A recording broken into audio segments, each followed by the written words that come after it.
মানুষ আসলে সারাক্ষণ কাজ করার জন্য তৈরি হয়নি। আমাদের শরীরে যেমন একটা সীমা আছে, তেমনি মনেরও ক্লান্তি আছে।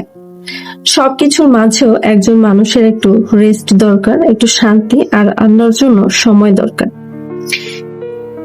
আজকের এই ভিডিওতে সেই কথাগুলোই বলবো।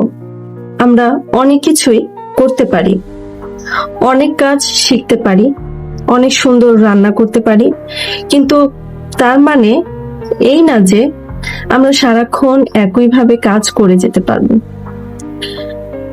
মানুষের সবকিছুরই একটা সীমা আছে। আমাদের জীবন যেমন স্থায়ী নয়, তেমনি আমাদের শক্তি, সময় আর সক্ষমতারও একটা মেয়াদ আছে। নির্দিষ্ট সময় পার হলে একদিন মৃত্যু চলে আসবে, আর আমরা এই দুনিয়া ছেড়ে চলে যাব। এই অল্প সময়ের জীবনে আমরা কত কাজই না করি, কিন্তু বেশিরভাগই কাজই থাকে দুনিয়াবি। দুনিয়ার কাজগুলোতে আমরা এতটাই ব্যস্ত হয়ে যাই যে কখনো কখনো মন ভরে না, শান্তিও আসে না। অথচ এই কাজগুলোর মাঝেও যদি আমরা আল্লাহর জন্য 10টা মিনিট সময় দিতাম, মন দিয়ে তাকে ডাকতাম, তাহলে হয়তো আখিরাতের জন্য কিছু অর্জন করতে পারতাম। আল্লাহ আমাদের শুধু দুনিয়ার কাজের জন্য পাঠাননি, পাঠিয়েছেন তার ইবাদতের জন্য। কিন্তু বাস্তবতা এমন যে দুনিয়ার দায়িত্ব আর ব্যস্ততা অনেক সময় এতটাই বেশি হয়ে যায় যে ফরজ নামাজ পড়ার সময়টুকু ঠিকমতো পাওয়া যায় না। একটা সেজদার জন্য মন অনেক দিতে চায় যে একটা সেজদা দেব, তো একটা সেজদা দেওয়ার মতো সময় কষ্টসাধ্য হয়ে ওঠে। তবু আমরা চেষ্টা করি এই ব্যস্ততার মাঝে আল্লাহকে স্মরণ করার। এত এত রান্না বান্না, এত কাজের পর একজন মানুষের যেমন বিশ্রাম দরকার, গৃহিণীদেরও তেমনি রেস্ট দরকার। কিন্তু বাস্তবে দেখা যায় গৃহিণীরা সারাদিন এতটাই কাজ করেন যে রেস্ট যেন তাদের জন্য বিলাসিতা হয়ে গেছে। অথচ একজন গৃহিণীকেও আল্লাহ একজন পূর্ণ মানুষ হিসেবে সৃষ্টি করেছেন। একজন পুরুষ মানুষের যেমন মন, অনুভূতি আর মানসিকতা আছে, একজন নারীরও ঠিক তেমনই আছে। সারাক্ষণ শুধু কাজের মধ্যে ডুবে থাকা মানে নিজের ব্যক্তিত্ব আর মানসিক শান্তিকে গুরুত্ব না দেয়া। একটা মানুষ সারাক্ষণ কাজ করতে পারে না, আবার সারাক্ষণ শুয়েও থাকতে পারে না। কাজের পাশাপাশি বিশ্রাম দরকার, কাজের জন্য সময় দরকার, আল্লাহর ইবাদতের জন্য সময় দরকার। কারণ মৃত্যু হঠাৎ চলে এলে এই কাজগুলো আমাকে কতটুকু সওয়াব দেবে তা কি আমরা কেউ জানি? তা কেউই জানি না। একই কাজ বারবার করতে করতে মানুষ ক্লান্ত হয়ে যায়, তাই জীবনে ভেরিয়েশন দরকার। আপনি যদি সারাক্ষণ রান্না বান্না করেন, তাহলে রান্নার পাশাপাশি এমন কিছু করুন যেটা আপনার ভালো লাগে, হোক সেটা ছোটখাটো বিজনেস, পড়াশোনা, শিক্ষামূলক কন্টেন্ট কিংবা অন্য কোনো কাজ যেখানে আপনার মন ভালো থাকে। কারণ আপনি ছোট বাচ্চা নন যে মন খারাপ হলে খেলাধুলা করলেই ঠিক হয়ে যাবে। একজন প্রাপ্তবয়স্ক মানুষের মন ভালো রাখার জন্য নিজের পছন্দের কাজেরও প্রয়োজন আছে। অনেকে বলতে পারেন, তুমি তো অনেক ভালো রান্না করতে পারো, কেক বানাতে পারো, বেকারি আইটেম বানাতে পারো, এগুলো তো সংসারের কাজেই লাগে। কিন্তু শুধু সংসারের জন্যই কোনো কাজ করলে সেই কাজ বেশি দিন ভালো লাগে না। সংসার এমন একটা জায়গা যেখানে আপনি 24 ঘন্টা পরিশ্রম করলেও তার কোনো নির্দিষ্ট পারিশ্রমিক নেই। অনেকেই বলবেন, সংসারের কাজ কি ভালোবেসে করা হয় না? সেখানে আবার পারিশ্রমিক কিসের? অবশ্যই ভালোবেসে করা হয়।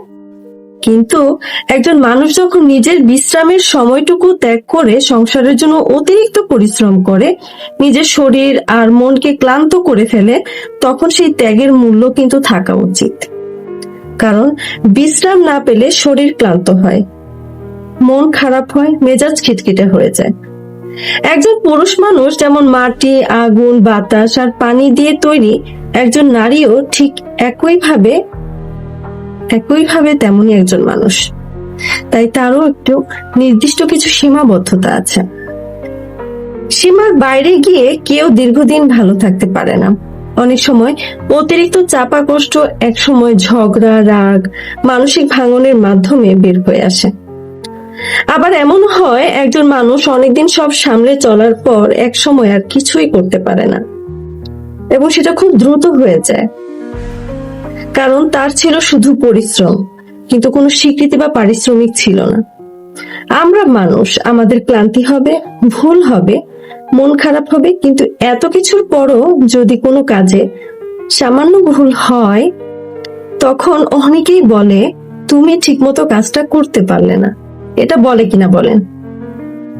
আপনাদের কাছে প্রশ্ন, এটা বলে কিনা বলেন? কিন্তু কেন মানুষটা করতে যে পারলো না, কতটা ক্লান্ত ছিল, সেটা খুব কম মানুষই ভাবতে চায়। অথচ এই অতিরিক্ত কাজগুলোর জন্য যদি সামান্য পারিশ্রমিকও থাকতো, তাহলে হয়তো সে পরিশ্রমের মূল্যটা মানুষ বুঝতো। কারণ মানুষ যখন সবকিছু বিনামূল্যে পেয়ে যায়, তখন ভালো জিনিসের মূল্য অনেক সময় বোঝে না। সংসারের সব কাজ শেষ করার পর যে বাড়তি কাজগুলো একজন গৃহিণী করেন, সেগুলো যদি ঘরের বাইরে করতেন, তাহলে হয়তো ভালো পারিশ্রমিকও পেতেন, সম্মানও পেতেন। তাই শুধু ভালো হয়েছে, সুন্দর হয়েছে, তুমি ভালো করতে পেরেছ, এটা বলেই দায়িত্ব শেষ হয়ে যায় না, তাই নয় কি? অবশ্যই শেষ হয়ে যায় না। কারণ একজন মানুষকে সম্মান দেওয়ার পাশাপাশি তার পরিশ্রমের মূল্য দেওয়া উচিত। এতে তার মনে শান্তি আসে, কারণ সে নিজের বিশ্রাম, নিজের সময়, নিজের শরীর সবকিছু ত্যাগ করে পরিবারের জন্য সময় দিয়েছে। আর যদি সে পারিশ্রমিকের একটা অংশ, সেটা সামান্য হোক, থাকতো, সে অবশ্যই একদিন ভালো কাজে ব্যয় করত, তাহলে কি আল্লাহর পথে ব্যয়টা এটা সোয়াবের অংশ হতো না? প্রত্যেকেই এটা সোয়াবের ভাগিদার হতো। আমি মনে করি একটা সংসারকে আরো সুন্দরভাবে গুছিয়ে রাখতে, আরো ভালোভাবে সময় দিতে এবং একজন গৃহিণীকে মানসিকভাবে ভালো রাখতে তাকে যথেষ্ট সম্মান ও সম্মানী দেওয়া খুবই প্রয়োজন। আপনারা কি মনে করেন?